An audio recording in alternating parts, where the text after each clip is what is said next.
예, 이사야입니다. 오늘은 46장과 47장을 같이 보도록 합니다. 예, 짧은 장들이고요. 지속적으로 바벨론이 멸망하고 페르시아가 이스라엘 백성을 자기 땅으로 유다 백성을 돌이켜주신다, 이런 메시지를 쭉 말하고 있었죠. 그런 가운데 지금 46장과 47장은 직접적으로 바벨론에 대한 심판을 말합니다. 사실 앞에서는요, 포로로 잡혀간 백성들이 돌아온다, 회복한다, 그리고 회복하는 장면에서 하나님께서 특별한 이방 왕을 쓰신다, 이런 부분에 초점 맞췄는데 46장과 47장은요 바빌론 자체에 대한 멸망을 강조하고 있어요. 우리가 바빌론 자체에 대한 심판은요 이사야 앞에서 앞부분에 13장 14장에서 다뤘던 부분이 있습니다. 13장 14장에서 다뤘어요. 제가 지난 시간에 한번 간단히 설명드렸죠. 학자들이 이사야를 쪼갠다고요. 이사야를 39장까지 딱 쪼개고 40장부터 이제 저자가 다르다. 시대도 다르고 저자가 다르다. 어떻게 한 책 안에 편집되어 있지만 사실은 저자가 다른 사람이다. 문투도 서로 다르고 예언하는 방식도 다르고 시대도 다르다. 이렇게 말을 그렇게 학자들이 주장한다고 말했는데 그건 모두 거짓말이라고 그랬죠. 하나님께서 이사야 선지자를 통해서 주님의 예언을 하는 겁니다. 왜 그러냐면 지금 학자들이 이 트집 잡는 게 뭐냐면 이사야의 앞부분과 뒷부분의 예언의 스타일과 예언의 내용이 다르다 그러는데 사실 다른 게 아니잖아요. 지금 이사야 13장 14장에서 바빌론에 대한 심판을 엄청 심하게 막 심판하시는 내용이 나왔는데 여기 46장 47장도 바빌론에 대한 심판이 그대로 나와요. 그러니까 바빌론에 대한 심판에 대해서요 이사야는 앞부분과 뒷부분에서 동일하게 쓰고 있는 겁니다. 같은 저자임을 알 수가 있는 거죠. 하나님께서 같은 상황에서 역사하신 걸 알 수 있어요. 자, 그런데 이 46장, 47장에서 말하는 바빌론 심판은 우리가 뒤에 보겠지만 사실 저 뒤에 계시록 17장, 18장에 나오는 그 신비의 바빌론의 멸망과 연관되고 있어요. 바로 그것을 예언하기 위해서 고대 바빌론을 말하고 있는 겁니다. 고대 바빌론과 또 미래에 등장할 신비의 바빌론은 존재 자체가 달라요. 다릅니다. 고대 바빌론은 말 그대로 이 유프라테스 강변에 있는 이라크 땅에 있는 그 고대 제국이었고, 계시록에 나와 있는 신비의 바빌론은요 사실은 종교적 바빌론이에요. 로마 카톨릭을 말하는 거거든요. 로마 카톨릭은 바티칸에 있잖아요. 물론 전 세계를 지배하고 있지만, 그래서 이제 이 내용 자체는 다르지만은 하나님께서 그들을 왜 바빌론이라는 이름으로 동시에 불렀냐는 얘기죠. 그 이유가 있단 말입니다. 자, 그런 것들 우리는 살펴볼 것입니다. 46장, 벨은 고개를 숙이고 느보는 몸을 구부리던도다. 그들의 우상들은 짐승들과 가축 위에 실렸도다. 너희가 떠매고 다니던 것은 무거운 짐이었으니 그것들이 피곤한 짐승에게 짐이 되는도다. 그들은 구부리고 그들은 함께 숙였으니 그들이 그 짐을 견뎌내지 못하고 스스로 사로잡혀갔느니라. 배에서부터 내게 안겼으며 태로부터 받아낸 오 야곱의 집과 이스라엘 집의 모든 남은 자들아 내게 경청하라. 너희의 노년에 이르러서도 내가 그니 백발이 될 때까지도 내가 너희를 품을 것이라. 내가 지었으니 내가 안고 품을 것이며 너희들을 건져내리라 라고 말합니다. 여기 지금 무슨 말인지 여러분 아시겠어요? 지금 이제 3절 4절에서는 하나님께서 이스라엘을 품어주신다는 건 뭐 쉽게 알겠는데 1, 2, 3절에서 이 벨이 무엇이고 느보가 무엇이길래 짐승 위에 싣고 다니고 피곤한 짐이 되단 말이에요.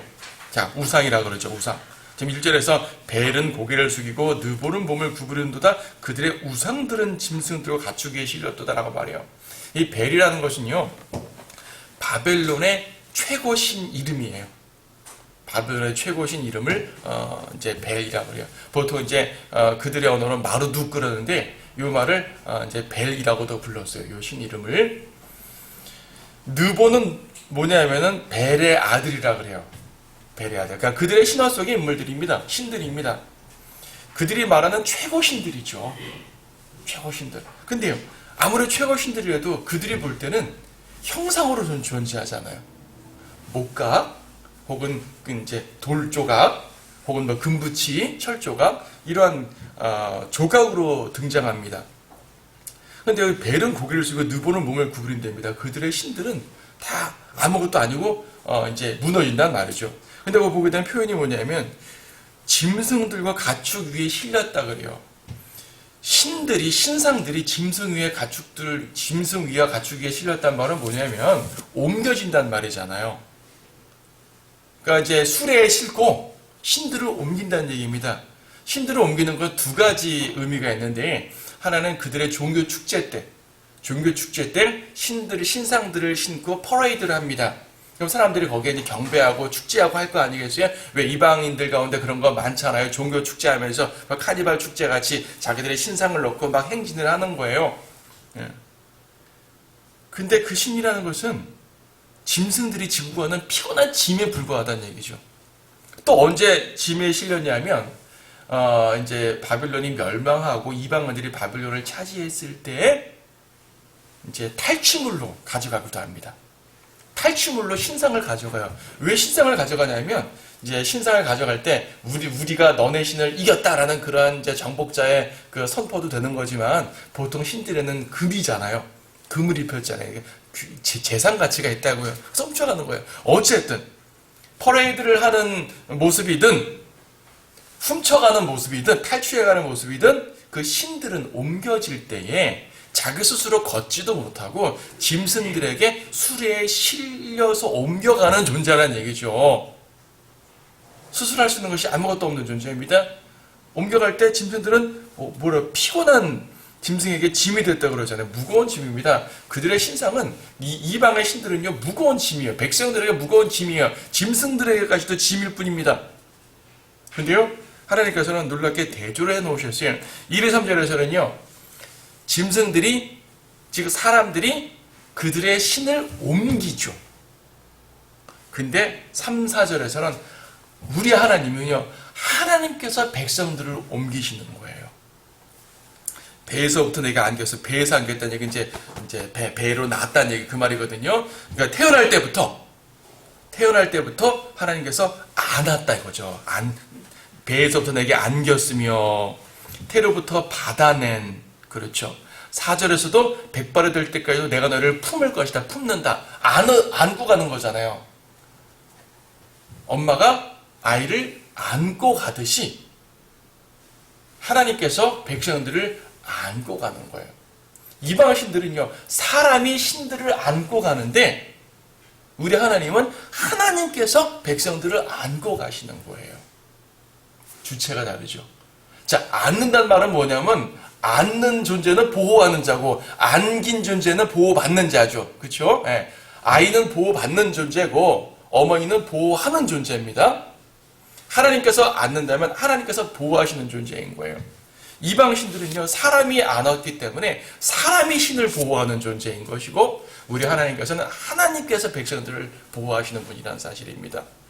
전능하신 분이라는 얘기죠. 보호하실 만한 능력이 있으신 분이라는 얘기죠. 그렇죠. 하나님께서 이제 이방신과 이렇게 차원이 다르다는 것을 보여주는 겁니다. 근데 4절에서 우리가 눈여겨볼 것이 뭐냐면, 노년에 이르러서도 백발이 될 때까지도 하나님은 우리를 품으신다고 말씀하고 있어요. 노년에 이르러서도, 늙어서도 하나님 앞에는 아이거든요. 그렇죠. 영원하신 하나님 앞에서는요, 아무리 100살 넘으신 노인이라 하더라도 하나님 앞에서는 아이입니다. 그럼 하나님께서 보호하실 거 아니겠어요? 하나님이 보실 때는 어린아이와 노인이라도 동일한 연약한 존재이기 때문에 하나님께서 그들을 불쌍히 여기시고 안아주시고 보호하신단 말입니다. 다른 말로 하면요, 우리의 평생 동안 우리의 모든 날들을 인도하시는 주님이란 말이죠. 어찌 찬양하지 않을 수가 있겠어요? 그렇죠. 주님을 찬양하고 감사할 수밖에 없죠. 주님은요, 우리가 늙어서까지도 주님께서 우리를 돌보신다니까요. 우리의 평생. 그래서 다윗도 내 평생 동안, 나의 모든 생애의 모든 날 동안 이제 주의 집에 거하겠다고 말을 했지 않습니까? 고백하는 거죠. 특히 언약의 백성 이스라엘을 여기 이제 문맥적으로는 이스라엘을 말하는 거지만, 언약의 백성은요, 끝까지 인도하십니다. 우리도 언약의 백성이란 말이에요. 우리는 이스라엘은 율법으로 언약을 맺으셨고, 우리는 그분의 보혈로 언약을 맺으셨기 때문에 오히려 우리를 언약 맺으신 게 더 강력한 언약이에요. 그렇죠? 그분의 피로, 그분의 생명으로 맺으신 언약인데, 그분의 언약을 취소하지 않습니다. 생명을 들여서 맺으신 언약을 주님께서 왜 버리시겠어요? 그래서 끝까지 우리를 사랑하시고 끝까지 우리를 인도하신다는 말씀, 그분의 영원한 신실하심, 그분의 신실하심인데 그 신실함 자체가 영원하다는 말이에요. 감사하지 않을 수 없죠. 항상 이 부분에 찬양하시기 바랍니다. 5절에서 뭐라고 말합니까? 너희가 나를 누구에게 비기며 누구와 동등하다고 여기겠느냐? 우리가 서로 갖다가 누구와 비교하겠느냐? 하나님은 비교할 존재가 없으시죠. 누구와 비기겠느냐? 앞에 40장 25절도 비슷한 말을 했습니다. 40장 25절에서도 거룩한 분이 말하노라 그런즉 너희가 나를 누구에게 비기며 또한 내가 누구와 동등하게 되겠느냐? 감히 하나님과 동등하게 될 자 누구냐? 아무도 없단 말이죠. 유일한 하나님. 그러니까 단지 여러 신들 중에 최고인 분이 아니라 다른 것들은 신들이 아니기 때문에 우리 하나님은 유일한 하나님이란 말이에요. 유일한 하나님.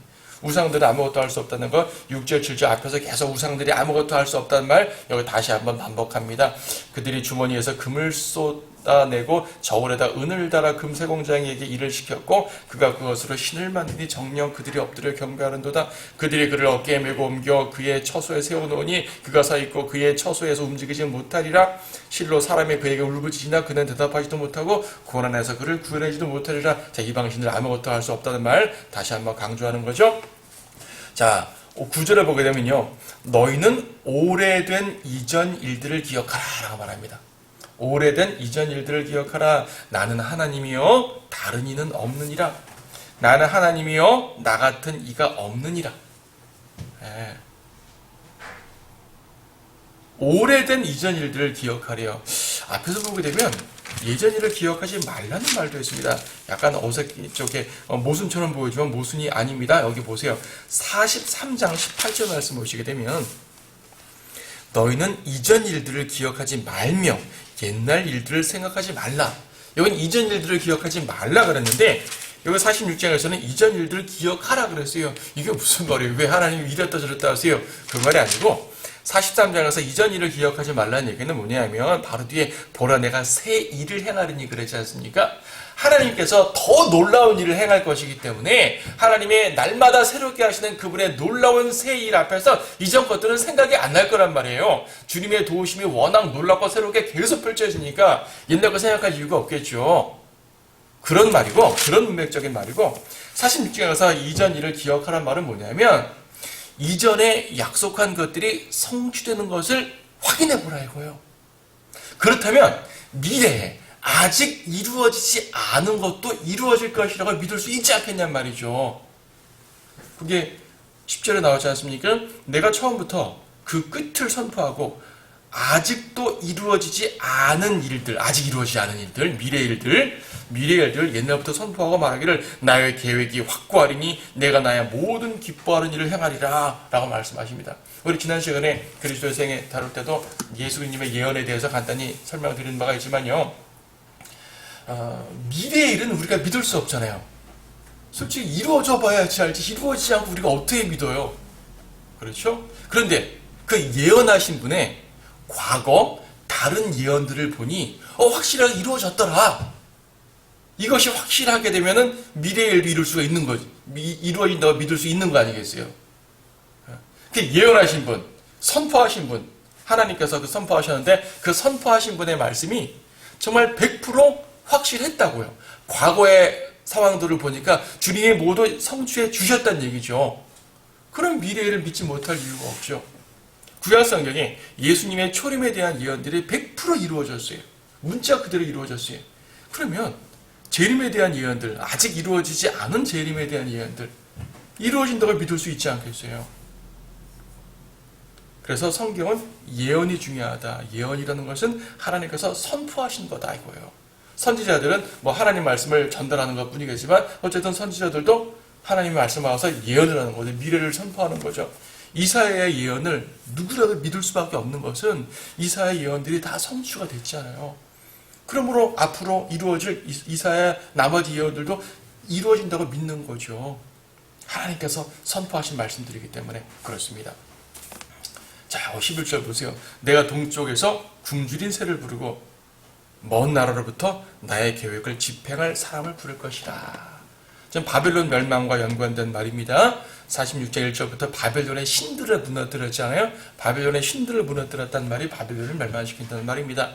바벨론을 멸망시키는 상황을 말할 때 굶주린 새, 동쪽에서 불렀다 그래요. 자, 역사적으로는 바벨론보다 동쪽에 있던 페르시아, 메디아와 페르시아가 온다는 말이거든요. 그러니까 이제 굶주린 새, 다 뜯어먹는 거니까 굶주린 새, 그렇죠? 그들의 이 공격하는 군사들, 동쪽에서부터 공격하는 군사들을 이제 굶주린 새라고 비유적으로 표현을 한 거죠.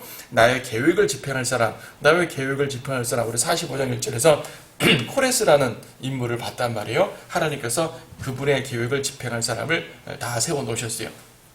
역사적 적용은 그렇게 적용할 수 있어요. 그런데 우리는 여기서 또한 특별한 적용을 봅니다. 굶주린 새를 보내가지고 멸망을 시켜요. 어디서 많이 본 것 같지 않습니까? 여러분 계시록 19장 말씀을 보세요. 계시록 19장 말씀을 보시게 되면 17절 또 내가 보니 한 천사가 해에 서 있는데 그가 큰 음성으로 외쳐 하늘 한가운데로 날아가는 모든 새들에게 말하기를 와서 위대하신 하나님의 만찬에 다 함께 모여 왕들의 살과 최고 대장들의 살과 용사들의 살과 말들과 그 위에 탄 자들의 살과 자유인이나 종이나 작은 자나 큰 자나 할 것 없이 모든 죄의 살을 먹으라.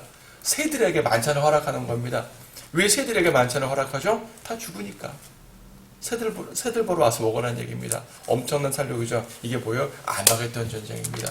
자, 지금 재림과 연관해가지고 이 말씀을 드렸어요. 47장에서는 좀 더 재림과 연관된 내용들이 조금 더 직접적으로 등장을 합니다.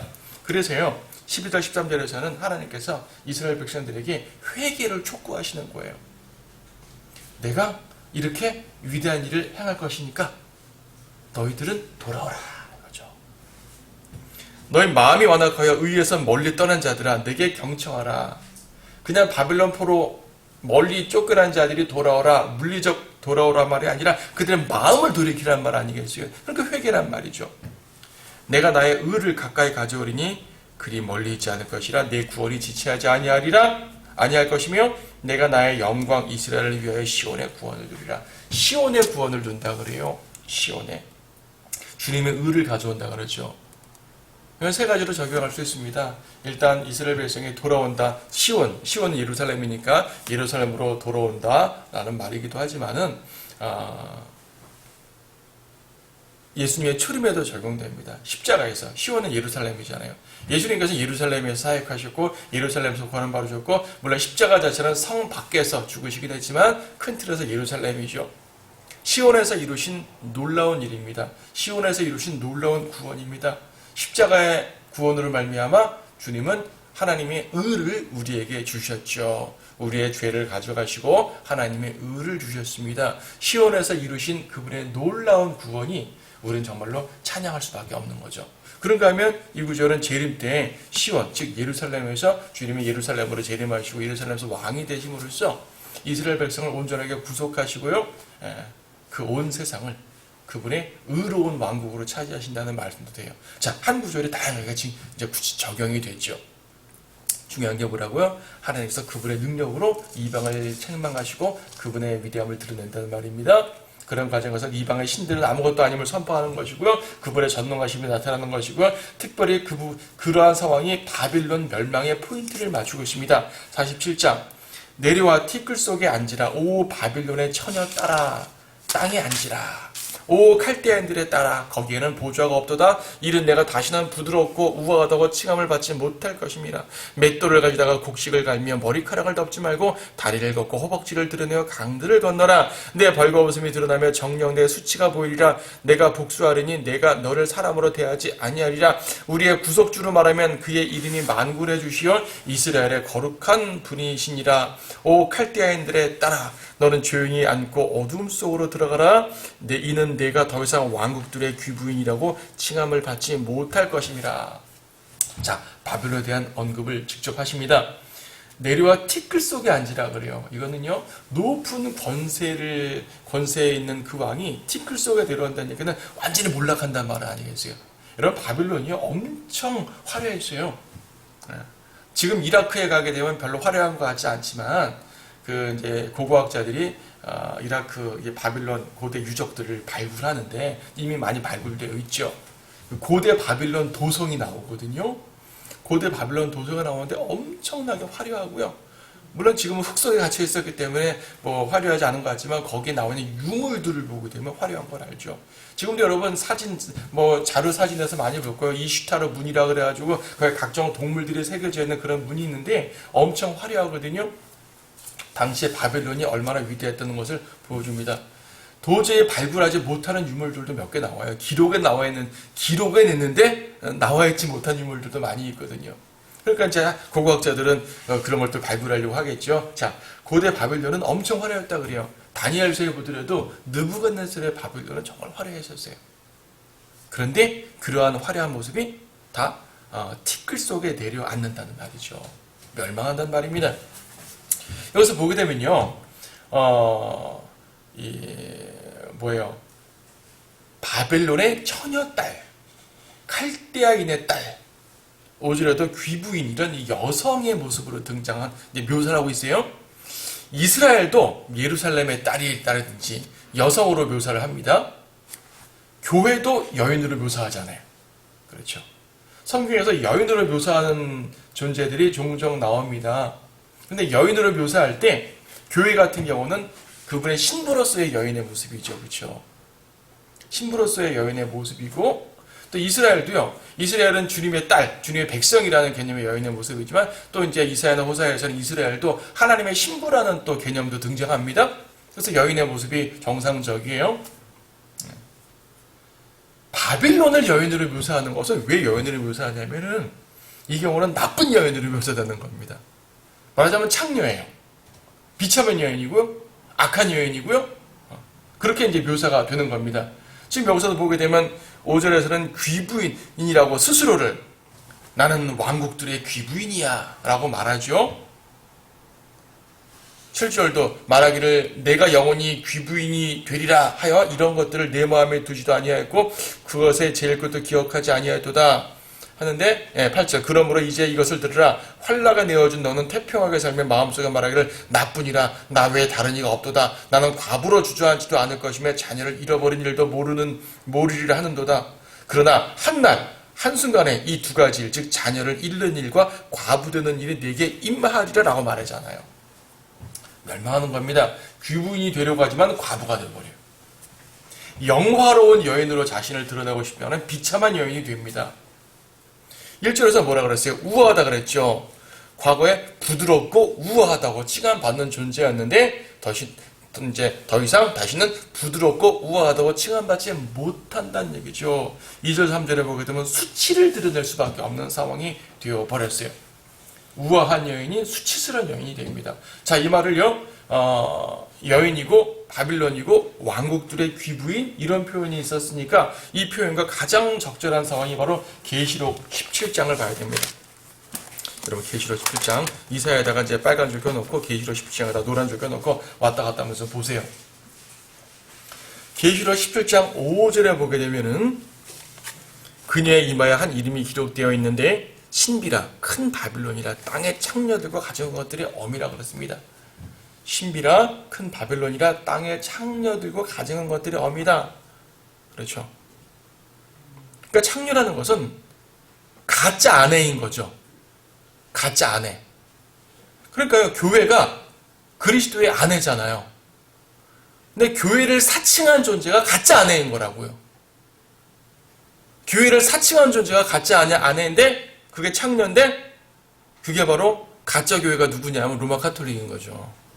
물론 오늘날도 수많은 그러니까 이 복음을 전하지 않은 거짓 교회들이 많지만 그러니까 이 하나님의 말씀을 제대로 행하지 않는다는 개념에서의 거짓 교회 말고 그 존재 자체가 그리스도를 반대하고 하나님의 위치에 올라가려고 하고 그렇죠. 신부가 아닌데 신부처럼 자신을 꾸미고 하는 그러한 창녀의 모습은 로마 카톨릭을 말하는 거예요.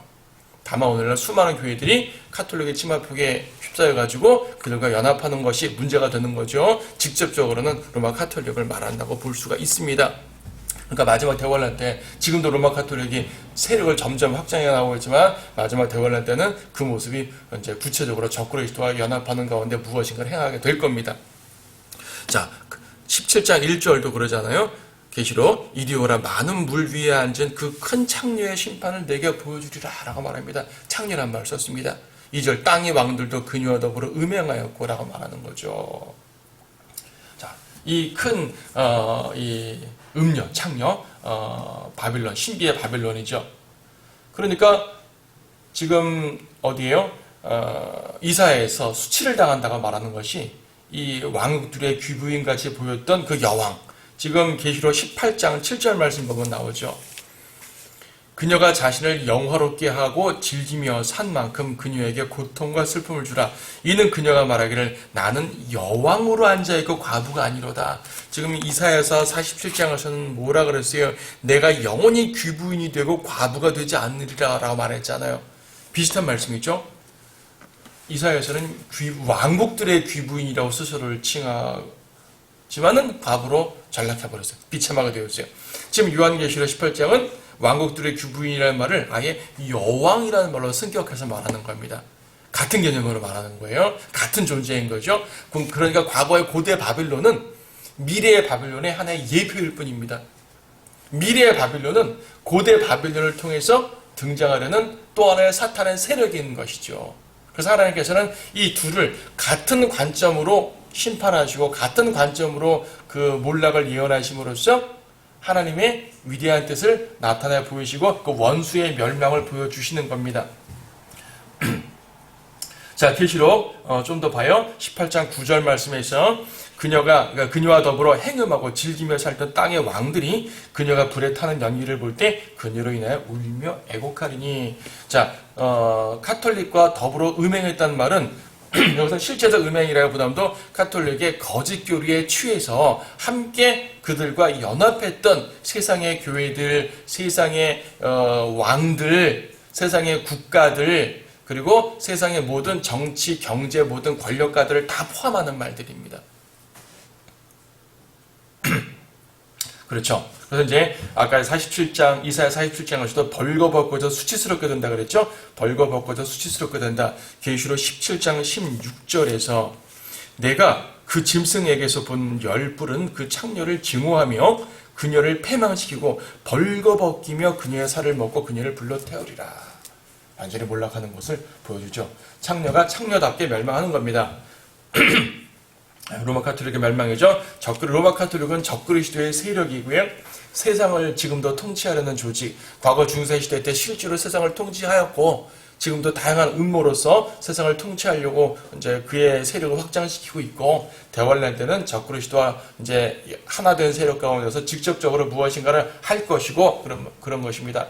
지금도 카톨릭이 세상을 지배하는 것, 특히 종교계를 지배하려고 할 때, 지금은 과거 중세 유럽처럼 뭐 총칼을 가지고 직접 이제 위협은 안 하잖아요.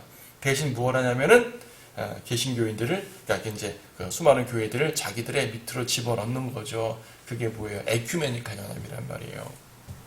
에큐메니칼 연합. 자, 에큐메니칼에 대해서는 나중에 별도로 자세하게 다룰 필요가 있겠지만은, 에큐메니칼 운동 자체는 원래 개신교 내에서 시작됐어요. 에큐메니칼 운동 자체는 1900년대 초기에 로마 카톨릭이 빠지고 개신교인들끼리 연합하다고 시작됐거든요.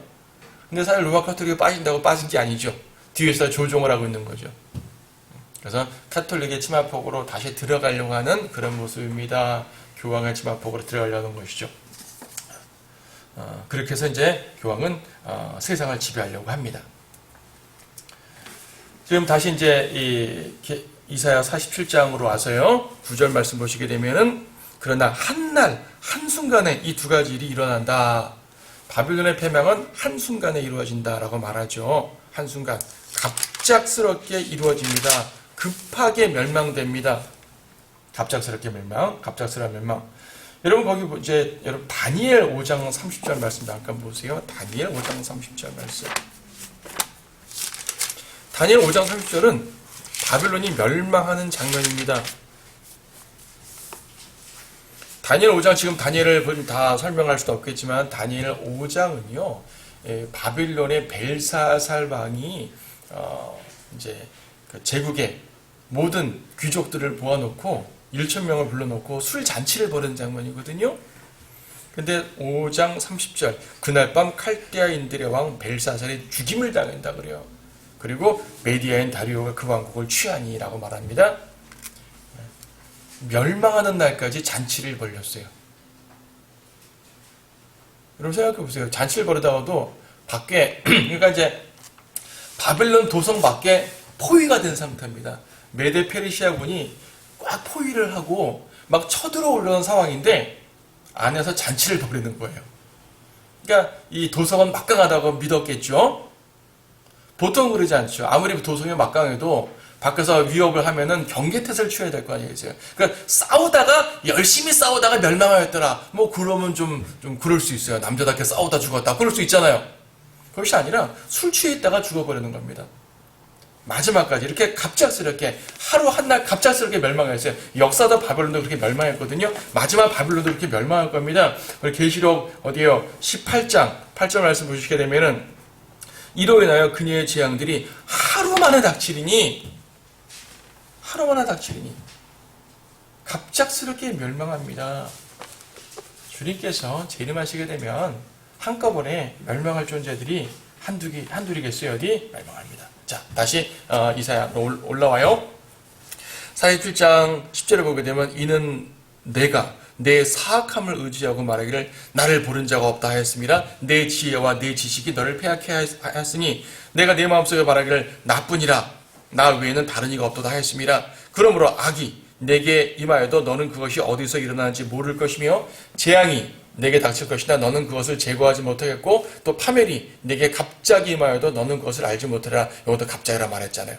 12절 너는 내 젊은 시절부터 애썼던 내 마법들과 무수한 마술들을 가지고 내가 그렇게 유익을 얻을 수 있고 내가 그렇게 이길 수 있다면 이제 저항해 보라.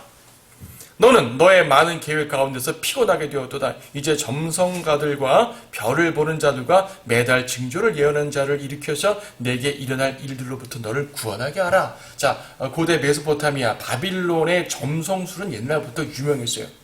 그리고 이제 점성술이라는 것이 지금은 어떤 마법 그러니까 점성술이라는 것 자체가 미신이잖아요.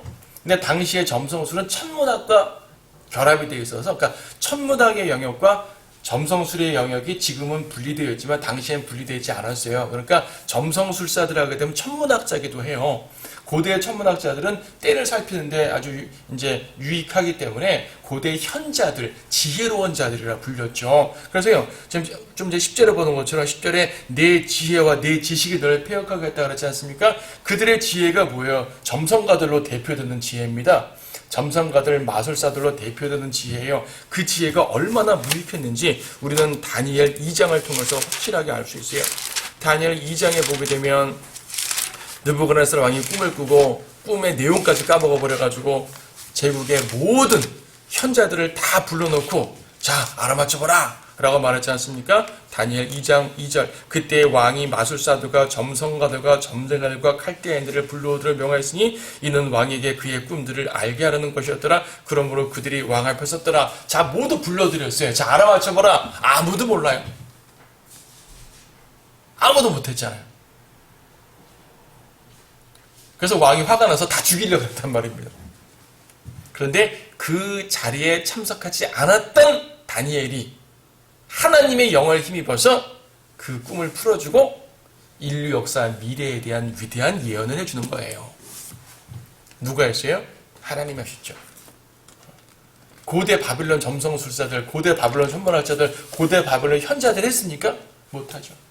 그들은 우상 숭배자들입니다. 그들은 마법을 행하는 사람들입니다. 그들은 아무것도 할 수 없는 사람들입니다. 그들의 지혜가 오히려 그들을 망쳐버리고 폐역하게 한 것이죠. 그렇죠. 그래서 하나님께서 이제 세상의 신들이 헛되고 현자들도 헛되고 세상의 지혜는 자신도 구원하지 못하는 지혜라는 것을 이렇게 확실하게 알려주시는 것을 보게 됩니다. 그러니까 세상의 지혜도 소용없는 거죠. 아무리 세상의 지혜가 많다나 그것이 그들을 살릴 수가 없었습니다. 10절에서도 나뿐이라 나 외에 다른 이가 없도다. 이거 누가 한 말입니까? 10절에서 나뿐이라 나 외에 다른 이가 없도다. 누가 한 말이에요? 누가 해야지 정상적인 말입니까? 46장 9절에서 누가 말씀하였어요? 나는 하나님이요 다른 이가 없느니라. 나쁜 이라 다른 이가 없도다. 이거는 하나님이 하셔야 되는 말이라고요. 근데 누가 했어요? 마귀가 했어요. 사탄이 했어요.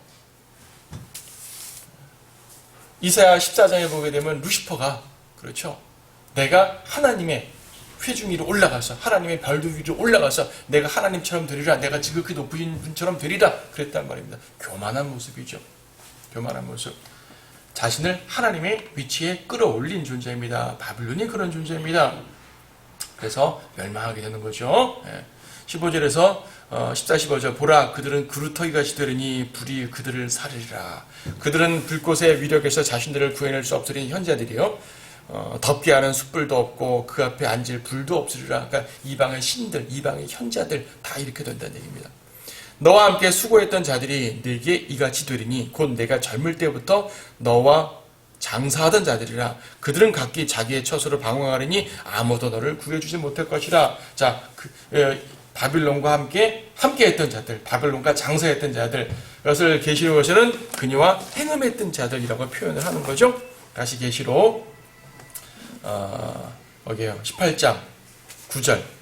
그녀와 더불어 행음하고 즐기며 살던 땅의 왕들이 그녀가 불에 타는 연기를 볼 때 그녀로 인하여 울며 애곡하리니 그들은 그녀가 당하는 고통이 두려워 멀리 서서 말하기를 슬프도다 슬프도다. 큰 도성 바빌론이요, 견고한 도성이요, 일시에 너의 심판이 임하였구나. 바빌론과 함께 교류하면서 먹고 살았던 장사꾼들이 바빌론이 멸망하면 자기 거래하는 데가 없어지니까 슬퍼하는 거 아니겠어요? 자, 외형적으로 그렇습니다. 자기가 거래하는 큰 왕국이 멸망하니까 우리 먹고 살 게 없다. 외형적으로는 그 말이죠. 영적으로 말합니다. 계시록에서는 그러한 모습을 그녀와 더불어 음행하고 행음한 모습이라고 묘사를 하는 거죠. 카톨릭과 적그리스도의 세력과 연합해서 행하던 모든 자들은 이렇게 철저하게 무너져 버린다는 것을 말씀하고 있습니다. 그렇죠. 재림 때 그런 일이 벌어질 것입니다. 그래서 그녀에게 동참하지 말라고 경고하는 거잖아요. 계시록 18장 4절 보게 되면 나의 백성들아 그녀에게서 나오라 그럽니다. 지금도 그런 가짜 교회에서 나오라는 말이고요. 대환란 때 더욱더 그 말이 급박하게 이제 전달될 것이고요. 고대 바빌론이나 미래 바빌론이나 마찬가지예요. 영적으로 보면 어떻습니까? 세상 자체의 멸망을 경고하는 말입니다. 세상 자체의 멸망을 경고하는 말. 여러분, 세상과 연합하면 세상과 함께 멸망한다는 교훈을 우리에게 분명히 보여주는 거죠. 그래서요, 여러분이 이 전체 말씀 가운데서 확실하게 요절처럼, 오늘 중요한 말씀 메시지처럼 딱 보여주는 구절이 뭐냐면 바로 47장 4절이에요. 여러분이 암송해도 좋아요. 우리의 구속주로 말하면, 그래서 오늘 강의 제목도 우리의 구속주로 말하면 이렇게 붙였잖아요. 우리의 구속주로 말하면 그분이 누굴까요? 그의 이름이 만군의 주시요 이스라엘의 거룩한 분이십니다. 여러분의 구속주는 만군의 주이십니다. 여러분의 구속주는요, 거룩하신 분이십니다. 의로우신 분이십니다. 이 모든 일을 선포하셨죠. 심판주십니다. 심판주인과 동시에 구속주셔요. 구속주. 우리의 구속주입니다. 그래서 그분을 믿으면 구원받고 그분을 따르면 승리하죠. 그분을 거절하게 되면 심판을 받고 징계를 받게 됩니다. 그러므로 우리가 이런 말씀들을 볼 때 역사를 이루시는 분, 위대하게 성취하시는 분, 그러므로 우리는 그분을 믿고 그분을 신뢰하고 우리에게 주신 언약을 끝까지 신실하게 지키시는 분이기 때문에 더욱더 신뢰하고 나아가야겠다. 이런 교훈들을 받는 겁니다. 자, 오늘 여기까지 보도록 하겠습니다.